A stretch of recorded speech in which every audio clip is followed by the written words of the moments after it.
లక్షల ఏళ్ల కిందట ఒక్క అడుగుతో మొదలైన ప్రయాణం ఇది.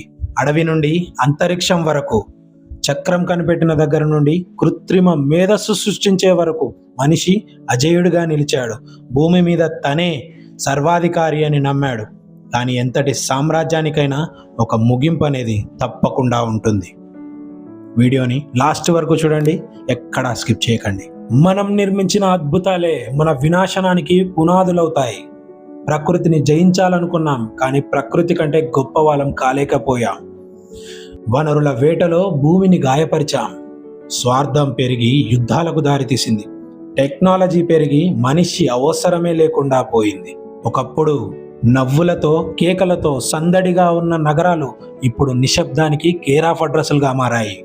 మనిషి సృష్టించిన కళాఖండాలు, రాసిన పుస్తకాలు, కట్టిన మేడలు చూసే కన్ను లేక, పొగిడే నోరు లేక అనాథలయ్యాయి. ఇది ఓటమి కాదు, కాలం చేసిన తీర్పు. మనిషి వెళ్ళిపోయాక భూమి మళ్ళీ గాలి పీల్చుకోవడం మొదలుపెట్టింది. గాయాలు మానిపోతున్నాయి. ప్రకృతి తనను తాను సరిదిద్దుకుంటుంది. మానవ యుగం ముగిసింది, కానీ భూమి కథ ఇంకా కొనసాగుతూ ఉంటుంది. మనం లేని ఈ ప్రపంచం అందంగా ఉందా? మనం ఉంటే బాగుండేదా? దీనికి సమాధానం చెప్పడానికి ఎవ్వరూ మిగిలిలేరు. ఇది మనిషి రాసుకున్న చివరి పేజీ. నిజంగానే మనిషి ఉంటే తన స్వార్థం కోసం జలాలను, భూమిని, ప్రకృతిని, అడవులను నాశనం చేసేవాడు. కాబట్టే మనం లేకుంటేనే ఈ ప్రపంచం నిజంగా అందంగా ఉండేదేమో. దీనిపై మీ అభిప్రాయం ఏంటో కామెంట్స్ రూపంలో తెలియచేయండి. వీడియో నచ్చిందా? అయితే వీడియోని లైక్ చేసి మీ ఫ్రెండ్స్కి షేర్ చేయండి.